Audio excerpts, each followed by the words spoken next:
The big news this week is Iran, and the president killed Soleimani, the Iranian terrorist mastermind, one of the most significant terrorists in the modern era. And I mean Al-Qaeda, and I mean ISIS.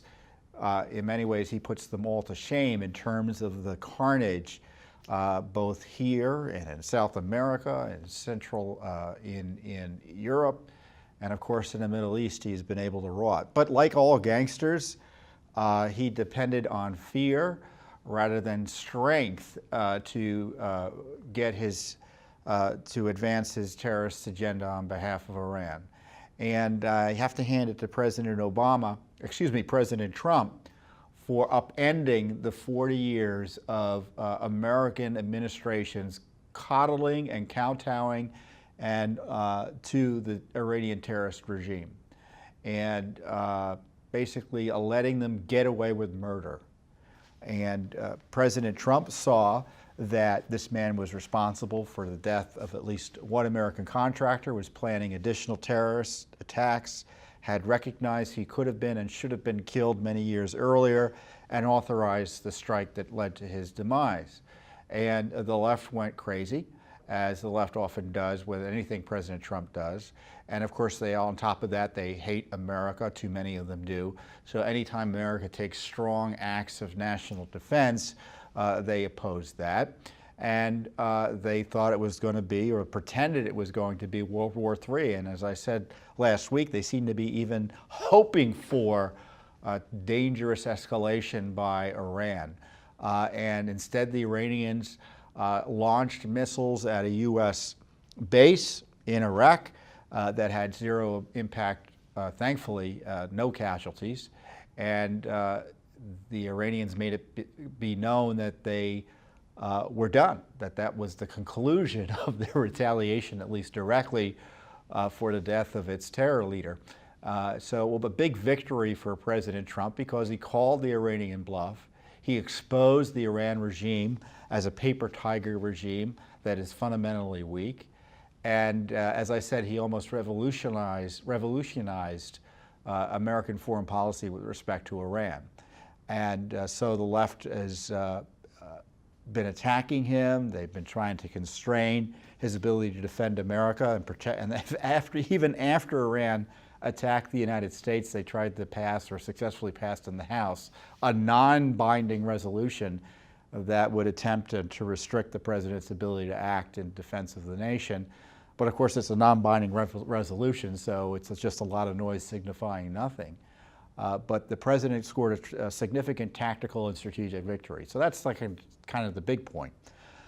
From Judicial Watch's perspective, as someone trying to get, a group trying to get accountability for the corruption involved in the coddling of Iran, the president should authorize additional measures be taken here at home, meaning transparency about the Iran nuclear deal, transparency about John Kerry's collusion with the Iranian regime as a private citizen to undermine President Trump's policies.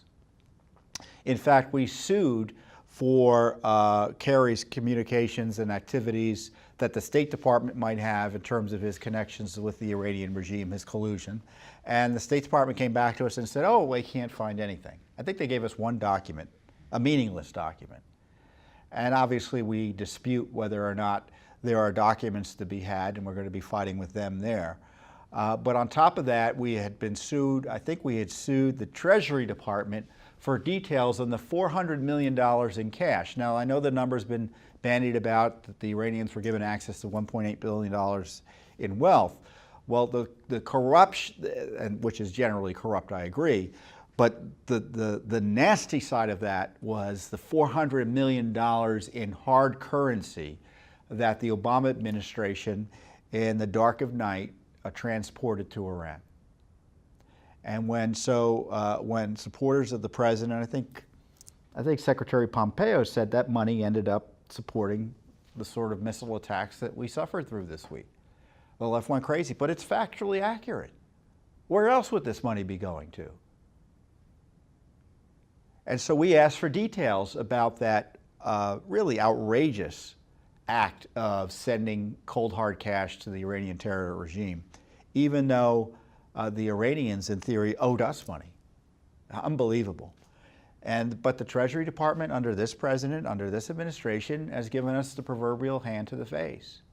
And I can't tell you how many issues that, especially related to Obama-era corruption, the deep state agencies are simply stonewalling the release of information. And I'll talk about the Clinton emails later, which is the most egregious example. For instance, we sued the State Department for documents on Joe Biden's extortion of the Ukrainian government to get that prosecutor fired who was investigating his son and Burisma, the company on which his son was a board member.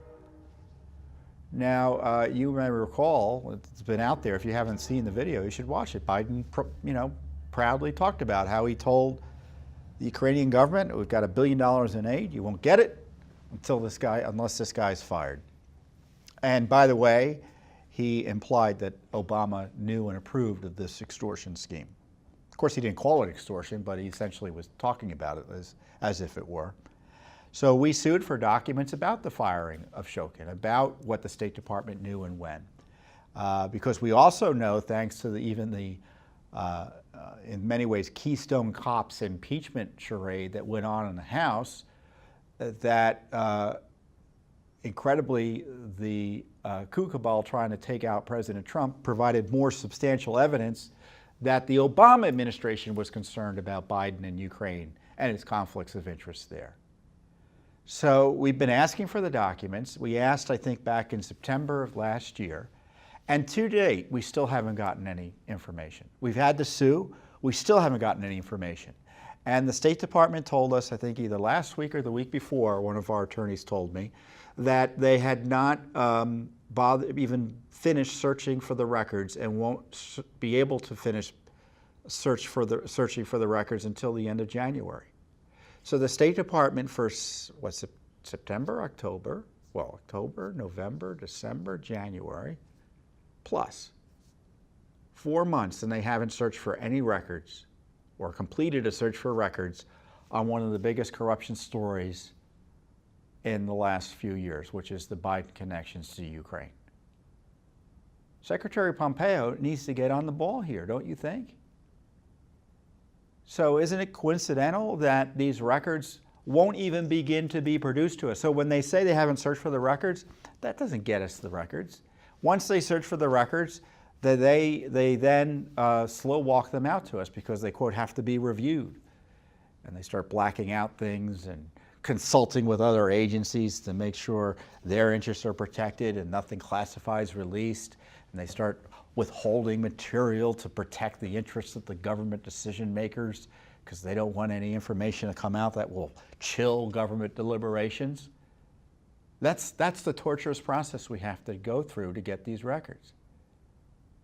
So what I would do if I were the president, I would order these agencies to start releasing the records en masse. This is the federal government. They have, practically speaking, especially compared to little old Judicial Watch, infinite resources to review and release records. So when they say they can only search for records in months, they can only release records in years, that's purposeful obstruction and stonewalling. That's excuse making. Those are not reasons, especially on matters of grave public importance.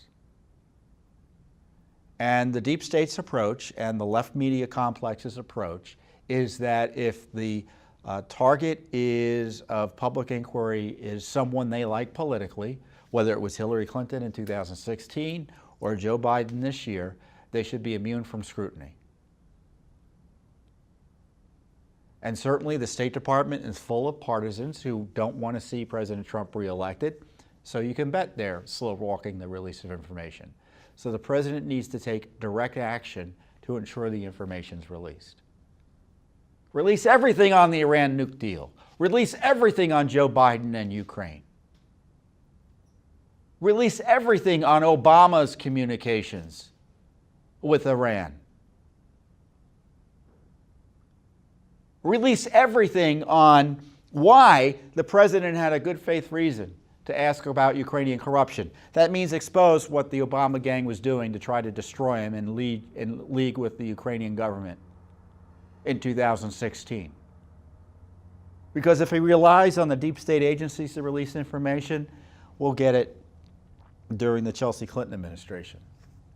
I'm joking. I know she's not running for office yet. But the point being, it will take a long time. And certainly, if he's out of office in 10 months or even 5 years, we still may not see all the documents if the deep state's left to its own devices. So that's an important issue. Thanks for tuning in. Be sure to subscribe to our YouTube channel to catch all the latest news from Judicial Watch.